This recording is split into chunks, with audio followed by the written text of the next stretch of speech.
Voltei, gente. A gente vai fazer uma live hoje, se o Instagram conseguir me ajudar.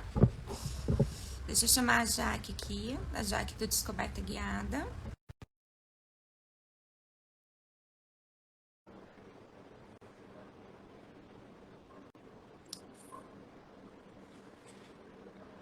Olá. Hoje tá dando um baile, hein, Jaque?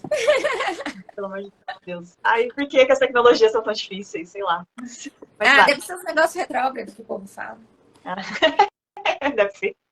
Vamos Vamos jogar a lá, culpa pros astros. gente. Vamos Então, lá. estava eu aqui introduzindo, né? Falando. Eu já comecei essa introdução um zilhão de vezes. O vídeo para, trava, então vou voltar.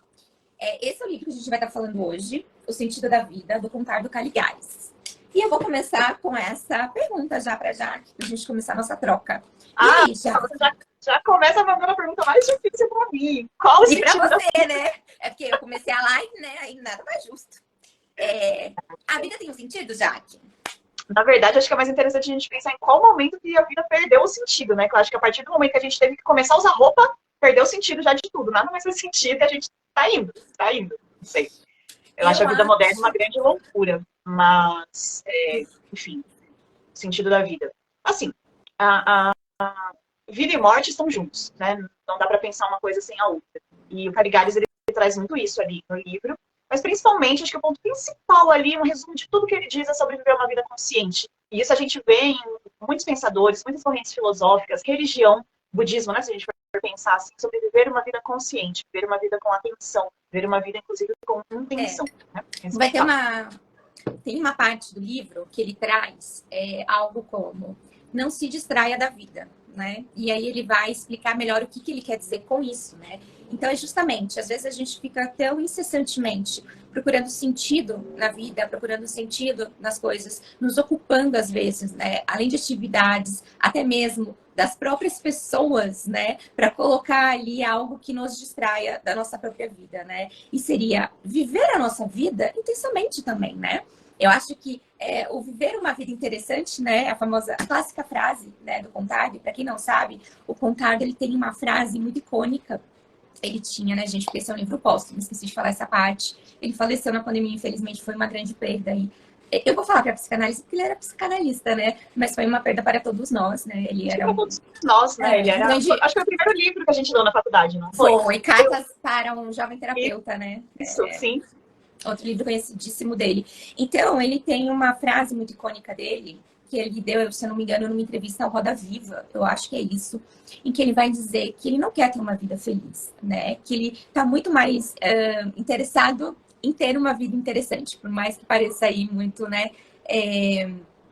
E eu acho que essa questão da vida interessante nesse livro é um livro sobre experiências, né, gente? É um livro póstumo em que ele conta uma série de experiências da vida dele, né? Ele dá diversos exemplos, desde coisas que ele chegou a estudar, até mesmo particularidades dele. Então, ele cita a tia, ele cita o pai, né? Ele cita determinados momentos, inclusive o momento da morte desse pai, que ele não estava presente, né? E é por aí que esse livro vai se desdobrando e fazendo uma construção. O que eu gostei muito desse livro, que eu acho que aí sim a gente pode pensar como algo que reverbera no sentido da vida, né? É porque ele é uma construção, talvez tal como seja o sentido da vida, né, Jaque? O que você acha?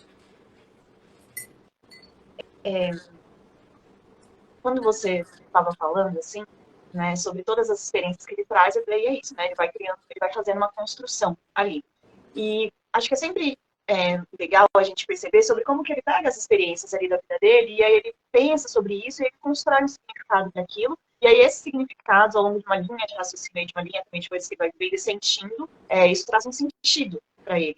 Né, seja algo que antes ele achava que era uma coisa, mas depois ele vê que é outra, como no caso do pai dele, a luta contra os fascistas lá, eu achei muito interessante, ele ficou muito indignado, que não era uma questão de ideologia, mas uma questão estética, não era uma questão Isso. ética, era uma questão estética. Mas enfim, ele vai fazendo toda essa construção, toda essa costura. E como ele não pega, algo que às vezes a sociedade Algo nos pronto. dá.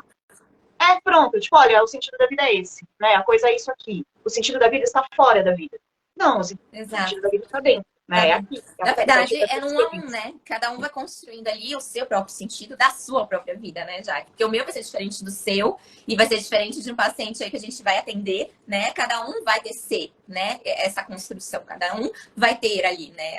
A sua própria, o seu próprio sentido, né? É no 1 a 1. Acho que isso que é muito legal desse livro, né? Que ele vai nos fazer refletir, né? E tem uma frase que eu anotei aqui, que eu gostei também, que ele fala que uma vida interessante é uma vida vivida, né? Então, assim, sem essa questão, e aí eu vou trazer muito esse imperativo de felicidade que a gente tem hoje em dia, né? E até essa questão do que eu aceito, do que eu não aceito, do como que eu aceito, por que eu aceito, né? Será que isso é uma construção minha? Ou será que isso eu tô pegando de fora e tô trazendo para minha vida? Né? Será que eu já parei para refletir sobre isso? E aí ele coloca o lugar do psicoterapeuta, né? Que a gente está aqui e a psicoterapia nos serve, gente, para nos fazer refletir sobre essas questões, né? Qual é a forma que você está vivendo a sua vida? Você está se ocupando da sua vida, né? Ou você está apenas ali vivendo uma vida que foi imposta, né? Ou se ocupando da vida de um outro, né? Ainda mais essa sociedade, a gente vai falar da sociedade do cansaço em breve, né, Jaque? Mas ainda mais esses tempos, né, gente? Que, é trabalho pra cá, e é produtividade. O que eu mais ouço, já, que hoje no consultório é assim, ó. Essa semana eu não produzi muito, sim. E eu sempre me pergunto, gente, mas o que essa pessoa entende por isso, né? Como que isso funciona, né? O que seria produzir muito em uma semana, né? Você se questiona isso também, Jaque? Conta pra mim. Eu não. Eu sou completamente, tipo, beleza, é isso. Agora, sabe que nesse meio tempo, né, de quando a gente deu o livro, né, esse sentido da vida, que ia ser para uma live, acho que, sei lá, de uns 15, 20 dias atrás, aí no meio do caminho, eu li o livro do Ailton Krenak, que é o pensador, o líder indígena, e ele tem o livro A Vida Não é Útil. Né? E ele traz essa crítica também, sobre como que a gente não consegue descolonizar o nosso pensamento, né, essa coisa de, não, tem que ser útil, tem que fazer tal coisa, etc. E ele fala que os brancos não conseguem pensar sobre uma vida, conceber a ideia de uma vida à toa. Ele usa essa palavra mesmo, né? À toa. E que acham que o trabalho é a razão da existência. Ele fala, se um peixinho está lá no oceano, ele não fica pensando que ele tem que ser útil, que ele tem que produzir, ele deixa a vida fluir. Eu acho que é isso que a gente tem que pensar também, sabe? Deixar a vida fluir. Claro que o Ailton, né, sempre vai trazer uma coisa do equilíbrio com a natureza, com o sistema, porque eu acho que é assim, né? É um lugar muito fácil, muito cômodo. Eu sempre tô descabelada, gente. Desculpa, eu faço as observações mesmo, porque eu sou assim. Eu me autorizei a ser assim, entendeu? Então eu faço isso no meio das lives também. A gente acha que acaba tendo essa colagem, né, com esses lugares. Então, é o trabalho, é o relacionamento, é determinada ocupação, né, sei lá, um trabalho voluntário, que for. A gente acaba tendo esse colamento nesses lugares, né, porque a gente está nessa tentativa a todo custo de encontrar excessivamente sentido para as coisas, que é outra coisa que ele vai trazer, né, Jaque? Essa sede que todo mundo tem, né, de encontrar um sentido para absolutamente tudo que faz. E, gente, existem coisas que não têm sentido. E tá tudo bem. Existem coisas que... Não tem sentido ou não vão ter respostas também. Ao lidar com o não sei, ao lidar com o não saber, a gente precisa fazer as fases com isso. Exatamente, né? Então, assim, que momento que nos foi colocado isso? Que absolutamente tudo na vida precisa ter sentido. Né? Eu acho que, assim, existem áreas da nossa vida que não terão. É claro que o sentido, em determinado ponto, ele é importante, mas para nos nortear e não para nos preencher a vida. E como que, às vezes, na clínica, né, aparece isso, às vezes o paciente ele quer nos colocar nesse lugar de saber. Né? A gente não sabe, a gente não sabe. A gente trabalha com os conteúdos do paciente e muitas coisas não têm respostas mesmo. Né? A gente conseguir também trazer essa... estar nesse lugar de que muitas respostas a gente não sabe. Não sei. Sim. Né? Sim. Ele fala sobre os buracos do Caligares, né, no livro. Fala sobre o buraco. Os buracos do Caligares, a Jaque quer falar. Gente. Vocês estão ouvindo, né? Não tô falando nada, não tô fazendo nenhuma diferença. Mas ele fala sobre os buracos. Né? Não, os vazios ali na estante. É bom deixar uns vazios. É isso aqui, não precisa preencher. Precisa preencher ali. Deixa eu dar deixa eu situar as pessoas que estão assistindo que não leram o livro, né? Então ele vai trazer uma historinha, gente. A Jaque tá falando do buraco do Caligares por conta disso, porque ele vai trazer uma historinha do pai, que o pai ele tinha uma estante e que nessa estante haviam alguns buracos, né? E esses buracos se tratavam de livros que, né, não preenchiam ali aquele lugar, né? Ele não gostou, sei lá, não se interessou, então acabaram ficando aquelas lacunas, né? E ele vai trazer como isso é importante, como é importante você ter esses buracos, né, na sua vida, né? Ele faz uma analogia com a vida, na verdade, a história que o pai traz. né? E que nem todos os buracos da nossa vida a gente precisa preencher. Eu fiz uma comparação também com essa questão do vazio, né? Que as pessoas, às vezes, elas querem não ter vazios, elas querem preencher a todo custo qualquer sensação de vazio e de desamparo que elas tenham, né? E quando, na verdade, às vezes o que a gente precisa olhar para essa situação, se dá para a gente dar um contorno, gente, não é preencher, tá? Contorno é você tentar se arriscar a falar sobre, é você bordejar algo, né? Uma bordinha ali. Mas não, você não vai conseguir preencher tudo aquilo, né? E a importância disso, porque o saber, ele não deve, pelo menos, né, ser rígido, né? Ele é flexível. Então, e aí eu acho que entra muito essa questão do mudar de ideia, né, Jaque? Então, hoje a minha cor preferida pode ser a branca e amanhã a minha cor preferida pode ser a vermelha, né? E para mudar, né, a minha opinião diante da minha cor preferida, eu preciso ter esse espaço para transitar. Eu não posso estar ali rígida no mesmo lugar, né? Então, esses buracos vêm muito neste lugar, né? O vazio serve também para dar movimento, né? Isso é essencial na nossa vida. Imagina uma vida que tudo estivesse posto, que você sabe o dia que você nasce, que você sabe o seu percurso inteiro e que você sabe o dia da sua morte. Gente, pelo amor de Deus, que vida horrorosa, né? Eu Aí acho que as pessoas achariam isso bem confortável. você acha? Porque é muito angustiante lidar com o não saber, lidar com os espaços, com os vazios. É muito angustiante no ser humano. O ser humano a todo tempo tá querendo controlar o futuro. É por isso que tem tanto aí nossa tarô, astrologia e não sei o quê.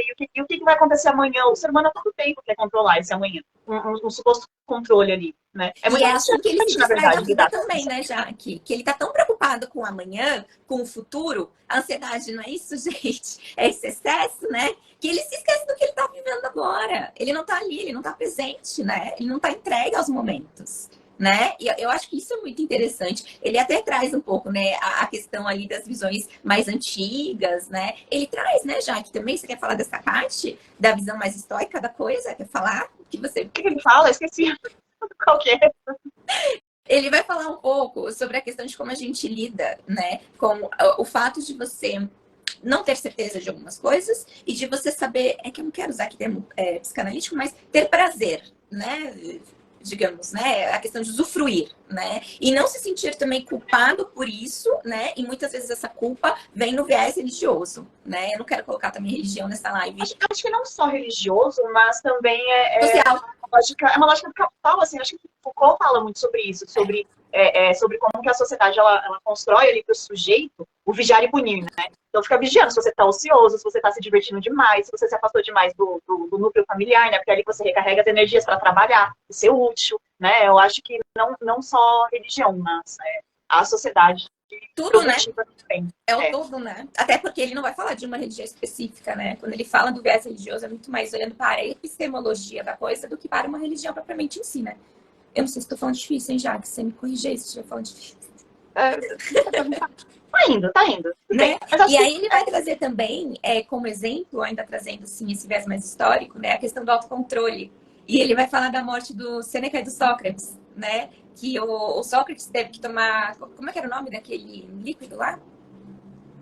Gente, eu já tô muito essa história na vida, esqueci. Sílica, não? Sílica? Eu não sei o nome do negócio. Não lembro. Esqueci o nome, Eu gente. não sei. Ele toma veneno e morre, tá, gente? É isso que acontece com o Sócrates, esqueci o nome do veneno. E Sêneca, né, ele é condenado por Nero, e ele corta os pulsos, e ele fica lá, né, sangrando até a morte.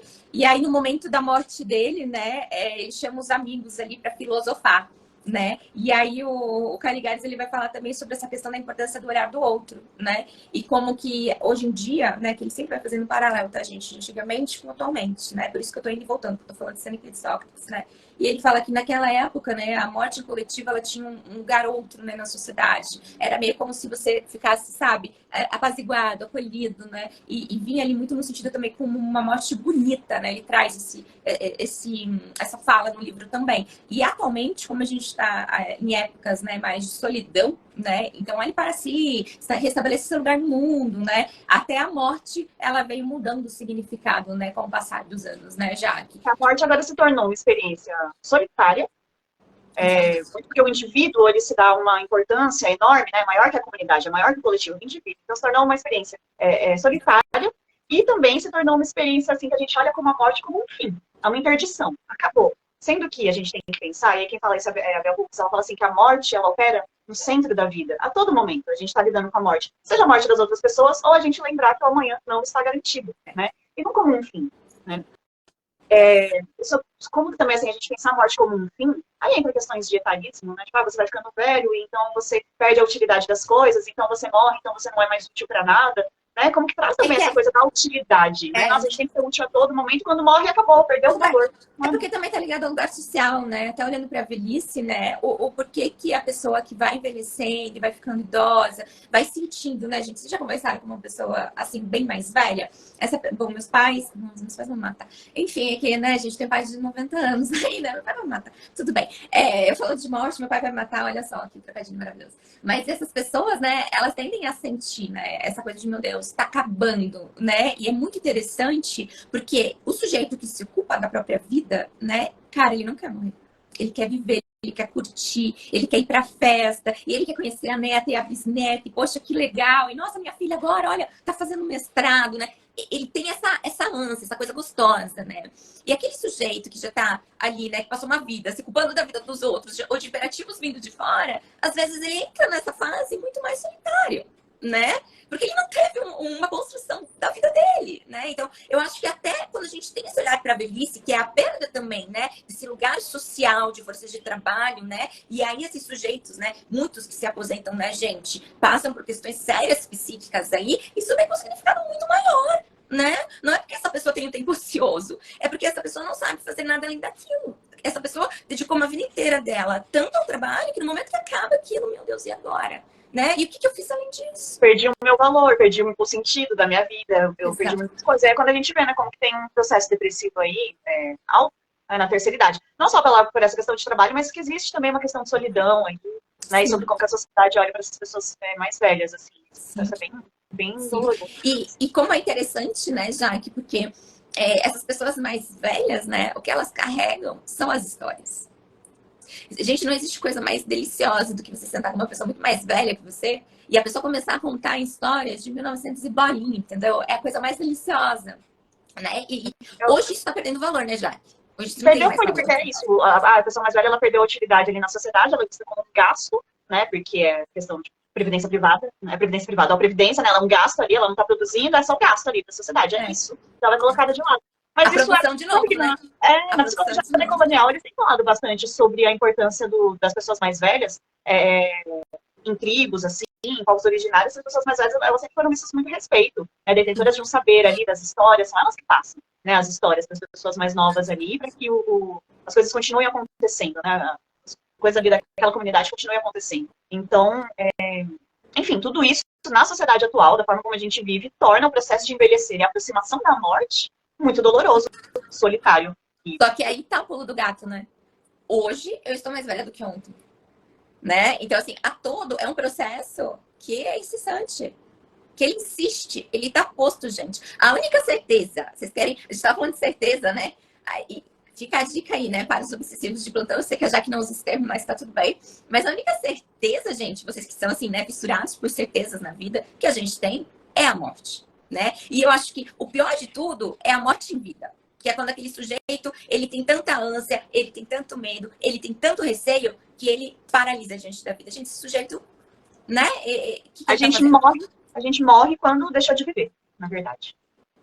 E é isso que o Caligares traz, na verdade, sobre essa vida consciente, que é isso, a gente vai ver em várias outras, no budismo, ou em alguns outros pensadores, e aí a vida consciente, acho que é necessário muita coragem. Primeiro, você ter coragem, a gente sabe que nascer é um processo traumático, e acho que o que a gente vê, às vezes eu vejo na clínica, assim, nos pacientes, depois de elaborarem algumas questões, alguns conflitos, né, um processo de luto aí, de muitas outras coisas, que é o momento em que eles precisam renascer para a vida, sabe? E esse sujeito aqui, né, que já elaborou aí muitos traumas, etc., ele precisa se apresentar à sociedade, fazer coisas e renascer, eles têm muito medo. Porque é um tanto traumático mesmo. E porque você tem que olhar o que você vem fazendo até aquele momento, né? Você se deparar que de repente você viveu 20, 30, 40 anos alienado no desejo do outro, que você nem sabe o seu desejo próprio. Gente, isso daí é a coisa mais angustiante que tem, né? É extremamente pesado. Inclusive, vou trazer outro ponto aqui, puxando nossa sardinha, já que como contardo, né? Ele vai falar da psicoterapia também.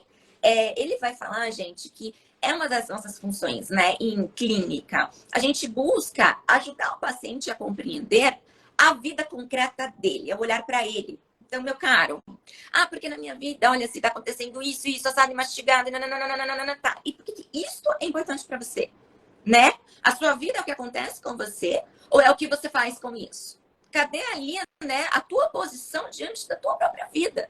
Né? É esse movimento, e gente, aqui é independente de abordagem, é a minha, da Jaque, é do humanista, do junguiano, sei lá de quem, entendeu? É isso, né? É voltar para a vida dele concreta, né? É construir essas perguntas, né? Fazer esses questionamentos, assim, que nem sempre eles são fáceis também, né? Para o sujeito olhar ali. E a partir disso, ter uma autoconsciência, assim, o que eu quero, um autoconhecimento, né? O que eu quero, uma autoconsciência, por que eu quero isso? E também uma autorresponsabilidade, eu quero e eu banco. Acho que esse é sempre o mais difícil, conseguir bancar. Né? Depois de todo esse processo, que daí é quando eu falo, quando o paciente vai renascer. Né? Depois de todo esse processo aí, de questionamentos, construção, etc., ele vai renascer. Eu quero e eu banco. Essa parte é que a Jaque coloca nesses termos bonitinhos da cognitiva, gente. Para mim é simples, é fazer o sujeito desejar, entendeu? Então você vê como que é a coisa que é. Não, mas da cognitiva, isso sou eu falando mesmo. E também levar aquele sujeito a valorizar a própria vida dele, né, Jaque? Porque a partir do momento que ele se coloca, que ele se responsabiliza, que ele pega, né, a noção do que eu desejo para mim, aí a minha vida ganha valor. Que aí eu tô sendo autor da minha vida, né? Então, eu tive uma conversa com uma amiga minha muito interessante, que ela falou assim, cara, minha família, ela é tão religiosa, né, católica, assim. Eu fiz crisma, catequese, não sei o quê, mas, assim, eu não consigo levar nenhuma coisa dessa religião, assim, pra minha vida, né? E aí eu falei assim pra ela, falei, olha, da forma como eu te conheço, o que faz sentido pra você é quando você sente. Eu acho que qualquer pessoa, né, assim, é quando você sente, quando te toca. Exato. O que é que te toca, sabe? Que dá essa experiência que as pessoas têm com a religião, que te toca, te dá algo que é inexplicável, que te dá essa sensação, o que é? E aí ela falou, quando eu vou pra natureza, quando eu vejo o mar, quando eu tô, sabe, no meio das árvores, quando eu faço uma escalada e eu olho ali e tal, quando eu faço uma trilha, me dá uma sensação que é inexplicável. Eu falei, então é isso. Aí a paciente da Jaque virou hippie. Não é uma paciente da minha amiga. E aí ela falou, faz sentido porque nas religiões, às vezes, não tô falando mal de religião, tá bom? Mas é que nas religiões, às vezes, é tudo muito cognitivo, é pensamento, né? Frases prontas ali e tal, e que não atinge a pessoa, né? Então, assim, ela teve... E a pessoa se sente obrigada, né? Devido às tradições, né? Ela meio que carrega, assim, né? Exato. Porque ela tava com uma certa culpa. Por que eu não ligo tanto pra igreja, né? Sempre criada nesse ambiente e tal, mas pra ela, daí o que fez sentido foi isso. A religião dela tava ali. Questionar é difícil, gente. Questionar os próprios valores, da onde a gente veio, por que a gente acredita em determinadas coisas não é fácil, né? É difícil. Por isso que a gente tá aqui. Eu e a Jaque em casa. E aí, gente, eu queria falar também. Dá tempo ainda, Jaque, de falar? Ou como é que você tá de tempo? Porque a gente teve aquele contratempo no caso. Dá? Eu queria só citar a parte do... Já indo pro finalzinho do livro. Então, vocês estão compreendendo, né, gente? O sentido da vida é a construção e se ocupar da própria vida, né? Não tem um sentido oposto. Isso não existe, galera. Né? O sentido da minha vida é ser feliz. Gente, felicidade é momento. É você tá aí, ó, e tá aqui nessa live com a Jaque, tô feliz agora, entendeu? Daqui 5 minutos eu posso estar pela vida, tá? É isso. Não é algo permanente e nem algo oposto, né? Isso eu acho que é só para ressaltar. A parte da morte do pai, né, Jaque? O pai dele, gente, falece. Estava doente já há um tempo. O Contardo, ele estava na Itália, né, Jaque, se eu não me engano, porque o Contardo, ele é italiano, né? A família dele é de lá da Itália. Acho que ele estava morando aqui no Brasil, né? Quando ele morreu. Não, eu acho que ele estava fazendo um estudo na França ou na Suíça, não era? Não. Acho que é uma coisa assim. Ele estava fazendo um estudo na França ou na Suíça. Eu acho que ele estava entre os dois países, na verdade. E aí o pai dele estava muito doente na Itália. O irmão dele estava ajudando, né? E ele estava estudando. E o pai dele está para falecer. E ele começa a agonizar de dor. Ele fala, nossa, estou com muita dor, meu Deus. E aí o irmão dele vira e pergunta, mas pai, o que você quer que eu faça? O que eu faço? E o pai dele, gente, fala assim, ó, faça alguma coisa com isso. Faça alguma coisa. E falece. Né? E aí ele morre e aí não dá mais nenhuma explicação. Ele ficou assim. A explicação é livre, né? O Contardo vem depois e fala assim, nossa, meu pai até na hora de falecer coloca ali uma reflexão, né? O pai tá morrendo ainda assim, coloca uma reflexão, né? Não, nem que ele provocou uma reflexão ali, né? Ele provocou, tipo...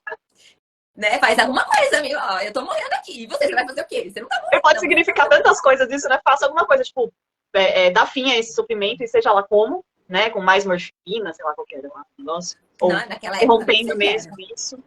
Ou faça alguma coisa da sua vida, né? Não sei, ficou aí o ponto de interrogação.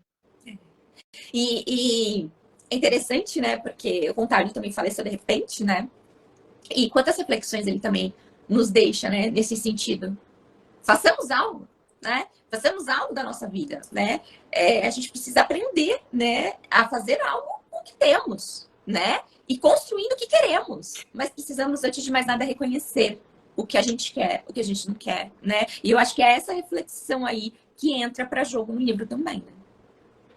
Eu acho que tem uma... É tão mais fácil, né, quando a gente vai ler, nossa, 5 dicas para ser feliz. É tão mais fácil ter esse manual, né? Que é tão mais difícil ser responsável pela própria existência, pelas próprias questões, pelas próprias emoções, porque se você falhar, a culpa é só sua, né? E aí, como que você lida com isso? Você já leu, Jaque, um desse? 5 passos para não sei o quê. Você já leu alguma coisa assim? Sempre tem, né? Sempre tem. Mas, assim, não vou lembrar de nenhum, mas sempre tem. Gente, eu nunca li uma um vida livro saudável, desse. enfim, tem alguns manuais por aí, né? Sempre tem.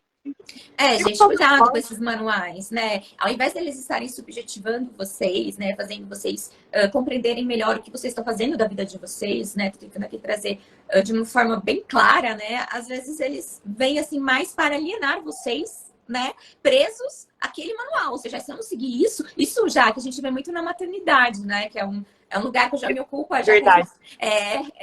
Você vê manual de tudo. Nossa, que é uma loucura. Quando minha filha nasce, eu tinha manual para dormir, manual para chorar, manual para não sei o que. Eu falava, gente, que loucura, né? Quase me tira ali a alteridade de ser mãe, né? Porque tanto manual, né? Nossa, você nasceu uma mãe ali no manual, uma loucura. Mas é isso, né, gente? Ser autorizada a própria vida, né? Sobretudo. E estar disposto também a sentir tristeza pelas perdas, a sentir raiva quando, né, se percebe injustiçado ali, sei lá, sentir medo, né, quando tem que sentir medo, porque tudo isso dá significado, significa que você se importa com essas coisas. Portanto, são coisas que dão significado à sua vida. Né? Não adianta você pensar em uma vida feliz e que ela vai ser sempre feliz. Felicidade é um estado de humor, como se disse, né? Como a gente já falou em outras lives também. Mas é conseguir sentir plenamente todas essas emoções, porque significa que tem muitas coisas na sua vida que você se importa, que são importantes para você. Portanto, são coisas que dão significado à sua vida. Pessoas, relações, né, que você vai estabelecendo ao longo da vida. A gente que tá nessa época louca de sociedade do consumo, né, também é bom a gente parar e pensar um pouquinho nisso, né? Será que as relações aí não estão perdendo lugar para outras coisas? Outros objetos inanimados? Não sei, gente. Tava comentando já que esses dias no meu stories, no meu Instagram pessoal, que eu assisti aquele filme Guardiões da Galáxia 3. Gente, eu chorei por conta de um guaxinim que não existe. Olha a capacidade, né, de um filme através da tecnologia, né, nos despertar emoções. Então, a gente tem que tomar cuidado com isso, porque o grande fato é, o guaxinim não existia, eu tava chorando por, né, algo ali que, entendeu? 3D, sei lá, sabe? Então, assim, é muito doido a gente pensar nisso, né? E tem algo, assim, que eu trago muito pra minha vida, que é uma reflexão mesmo minha particular, que a professora Lucilena Galvão fala, que é o que a sociedade evoluiu, né, a termos de tecnologia. Se a gente for parar para olhar as reflexões, tá aqui o Caligares citando, né, Sêneca e Sócrates, né? Cara, a nível de mental, a nível de psíquico, a outros níveis, a gente evoluiu pouquíssimo, né? Pouquíssimo. Então é isso. É isso, Jaque. Eu acho que é isso, viver a vida consciente, né? Viver uma vida com atenção. Seus desejos, suas necessidades, deixar um pouco essa coisa, não, eu preciso ser útil, né? Ter outros significados aí à vida, outras coisas que importam para você, e entender que é um devir, é uma transformação sempre infinita, né? Estar vivo. Né? Hoje eu gosto de vermelho, mas amanhã eu gosto de... o construir e o desconstruir, o construir e o desconstruir. E, gente, se tiver que desconstruir também, tá tudo bem. Isso só o casamento acaba. Isso só significa que você está pensando sobre as coisas, que você está pensando sobre a sua existência. Mas se você está aberto a isso, então você está aberto ali a viver uma boa vida, ter uma boa morte, né? E eu ia falar mais alguma coisa, esqueci. Acho que é isso. Tá bom, morte? Não, ainda nesse raciocínio, né, dessas importâncias. Eu acho que lidar com o não saber, né? Lidar com o não sei, lidar com o não saber. E algo que eu trago pra mim é, cara, não me levar tão a sério. Sabe? Acho que eu posso rir mais das coisas, não me levar tão a sério, porque senão eu coloco uma carga infinita em mim. Saber lidar com o prazer, né, gente? Hoje a gente tem mais dificuldade, às vezes, de lidar com o prazer, com o que nos dá prazer, do que o não prazer. Olha que loucura, né? Vamos parar um pouquinho e pensar no que a gente está fazendo da nossa vida, pelo amor de Deus, né? Que loucura é essa? Qual que é a frase, quer ver? Ele fala aqui, o Ailton, ele fala assim, ir além da experiência de sobrevivência. Temos que ter coragem de ser radicalmente vivos e não ficar barganhando a sobrevivência, né? Porque sobreviver já é uma negociação ali em torno da vida. E claro, a gente pensar que a morte, ela não tá lá no fim, a morte está aqui todo dia. Todo dia. E amanhã não está garantido. É isso aí. Então tá bom, Jaque. E semana que vem a gente não vai comparecer, né? A gente só volta daqui 15 dias. E aí a gente trata a sociedade dos outros. Oi? Ai, desculpa. Atravessei aí. A gente volta daqui 15 dias, então, né? Falando sobre o quê, gente? A Sociedade do Cansaço. Ó, eu já fico cansada só de pensar em falar sobre isso. Que é um livro super batido, né? Mas aí já trazendo para essa questão do singular da própria vida, da construção da própria vida, subjetividade, ponto de vista, com certeza, apesar de ser batido, eu e a Jaque aqui, a gente vai trazer uma nova visão e um novo ponto de vista em relação ao livro. Vocês podem ter certeza, por isso que nunca satura, né? Por isso que é sempre tão legal um a um, né? Não é essa coisa aí que, é isso, Sociedade do Cansaço, tá todo mundo cansaço. Boa, não, gente, tem mais coisas por detrás disso. Tá certo, Jaque? É isso, então. Então, até daqui 15 dias. Obrigada a quem compareceu aí. Tá bom, então, gente. Obrigada, beijos e até daqui 15 dias, Jaque.